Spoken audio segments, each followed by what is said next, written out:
Herkese merhabalar, kanalıma ve mutfağıma hoş geldiniz. Bugün sizlere sadece 4 bezeyle hazırlayabileceğiniz şahane bir milföy börek tarifimle geldim. Sizleri hiç bekletmeden hemen tarifimin yapım aşamalarına geçiyorum. Böreğin hamuru için yoğuracağım kabın içerisine bir tane yumurtayı ekliyorum. Hemen ardından 1 çay bardağı kadar sıvı yağ, 2 yemek kaşığı kadar limon suyumu ilave ettikten sonra 1 şişe maden suyunu içerisine ilave ediyorum. Kullanmış olduğum maden şişenin ölçüsü 250 milimdir. Eklemiş olduğum sıvıları şöyle spatula yardımıyla güzelce bir karıştırıyorum. Daha sonra unumun büyük bir bölümünü içerisine ilave ettim. Tarif için toplamda 4,5 su bardağına yakın un kullandım. Sizlerin tarif için kullanacağınız unun miktarı unun kalitesine göre değişkenlik gösterebilir. Lütfen azar azar ve kontrollü bir şekilde ekleyin. Hemen hamurumun içerisine 1 tatlı kaşığı kadar da tuzumu ilave ettikten sonra tekrardan un takviyesi yaparak hamurumu karıştırmaya devam ediyorum. Hamurum yoğunlaştıktan sonra içerisindeki spatulayı alıyorum ve ellerimle hamurumu yoğurma işlemine devam ediyorum. Hazırlayacağınız milföy hamurunun kıvamı oldukça yumuşak ama ele yapışmayan bir kıvamda olması yeterli olacaktır. Hazırlayacağınız hamur mayasız bir hamur olduğu için ne kadar güzel bir şekilde yoğurursanız sonuçtan da bir o kadar memnun kalırsınız.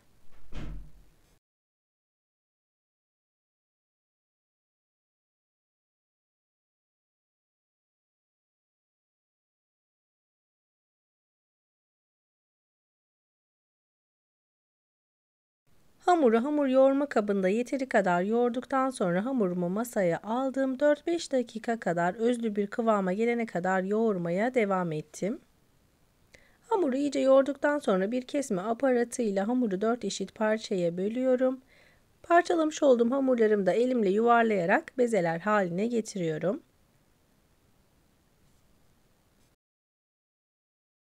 Bezelemiş olduğum hamurları hemen bir tepsinin içerisine koyarak dinlenmeleri için bir 15 dakika kadar üzeri kapalı bir şekilde bekletiyorum.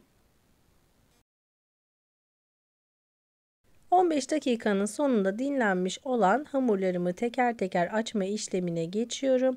Merdane yardımıyla yuvarlak bir forma getirdikten sonra oklavayla devam ederek inceltebildiğim kadar hamurumu inceltmeye başlıyorum. Hamurlarınızı ne kadar fazla inceltirseniz milföylerinizin ara katları da bir o kadar kat kat ve çıtır çıtır olacaktır. Hamur gayet yumuşak ve esnek bir kıvamda olduğu için çok kolay bir şekilde açılacaktır. Hamuru ilk başta açarken yeteri kadar un kullanabilirsiniz. Daha sonra çok da fazla un takviye etmenizi tavsiye etmiyorum.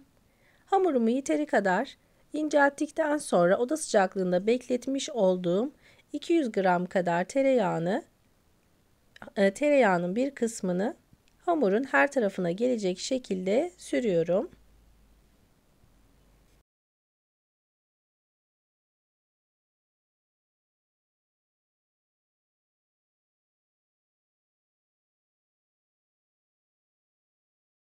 Hamurun her tarafına yeteri kadar yağladıktan sonra hamurun katlama işlemine hemen geçiyorum. Dilerseniz hamurunuzu 4'e, 5'e veya 6'ya olacak şekilde katlayabilirsiniz. Hamurun büyüklüğüne göre bunu ayarlayabilirsiniz. 2'ye katladıktan sonra tekrar kuru kalan kısımlarına tereyağından sürdükten sonra hamuru gördüğünüz gibi 4'e 5'e katlıyorum. İlk hamurumu bu şekilde katladıktan sonra hemen kenara alıyorum. İkinci hamurumu da aynı şekilde açtım ve incelttim. Tekrardan her tarafına tereyağı karışımını sürüyorum. 4 hamuru da birbirinin içerisine ekleyerek bu şekilde hazırlayacağım. Hamur açma kısımlarını videonun çok uzun olmaması için bu kısımları kestim. İlk hamuru açtığım gibi diğer hamurlarımı da aynı şekilde açıyorum. Hamuru bu şekilde hazırladıktan sonra ilk yapmış olduğum ve katlamış olduğum hamuru ikinci hamurun ortasına yerleştirip Katlama işlemine aynı şekilde devam ediyorum.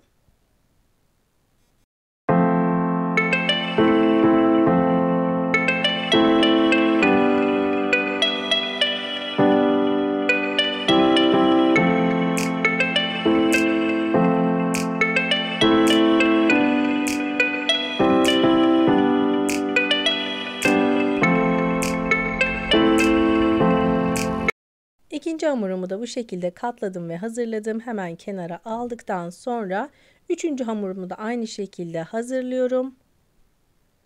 Ve son olarak da hemen dördüncü hamuruma geçiyorum. Son hamurumu da hazırladım. Aynı şekilde yağladım.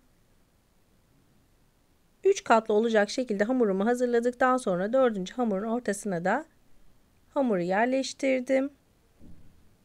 Kuru kalan yerlere oda sıcaklığında bekletmiş olduğum tereyağından sürüyorum.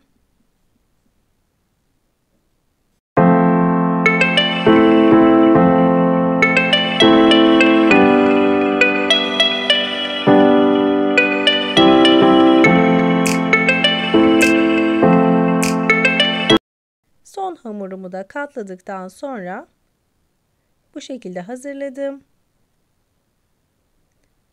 Buzdolabında içerisindeki yağın donması için yaklaşık yarım saat kadar üzeri kapalı bir şekilde derin dondurucuda bekleteceğim.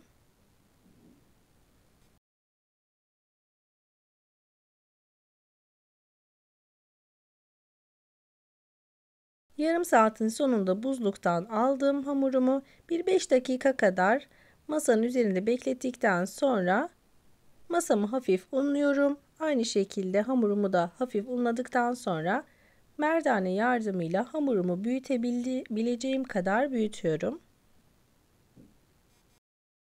Ben böreğimi hazırlarken beni tam olarak buraya kadar izleyen siz değerli takipçilerimden her zaman olduğu gibi yoruma kalp olur, emoji olur veya tarifim hakkında herhangi bir fikriniz varsa bunu benimle yorumlar kısmına yazarak paylaşabilirsiniz.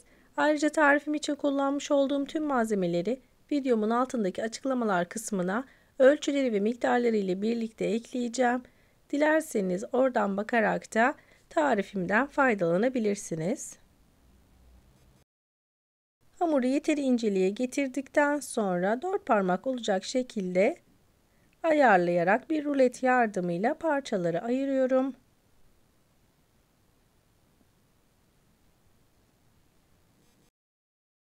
İç harcı olarak ben beyaz peynir ve kahvaltılık çikolata olarak kullanacağım.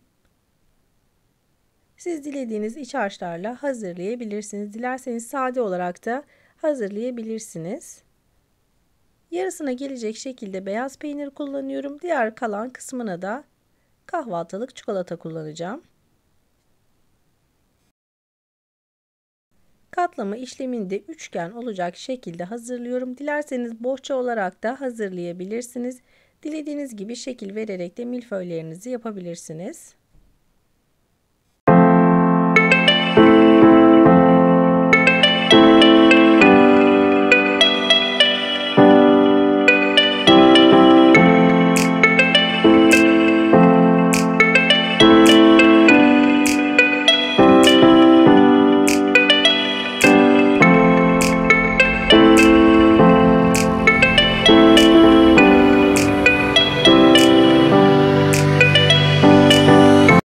Yapmış olduğum tüm tariflerde sizlere elimden geldiği kadar tüm püf noktalarını vermeye çalışıyorum.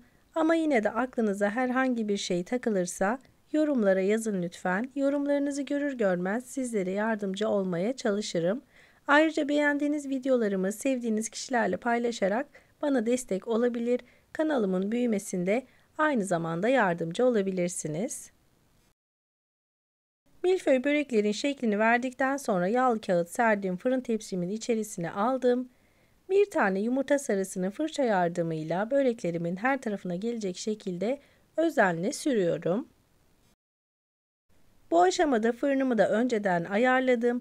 180 derece fanlı fırında altı üstü nar gibi kızarana kadar fırınıma hemen böreklerimi veriyorum. Dilerseniz sabah kahvaltılarınızda, dilerseniz 5 çaylarınızda, dilerseniz çocuklarınızın beslenmesi için hazırlayabileceğiniz şahane bir milföy börek tarifi hazırladım bugün. Umarım sizler de tarifimi dener ve beğenirsiniz. Tarifimi buraya kadar izlediyseniz ve beğendiyseniz mutlaka beğen butonuna basmayı, kanalıma hala abone olmadıysanız kanalıma şu an ücretsiz bir şekilde abone olabilirsiniz. Hemen yanındaki bildirim zilini açarak da yeni yapmış olduğum tariflerden anında haberdar olursunuz.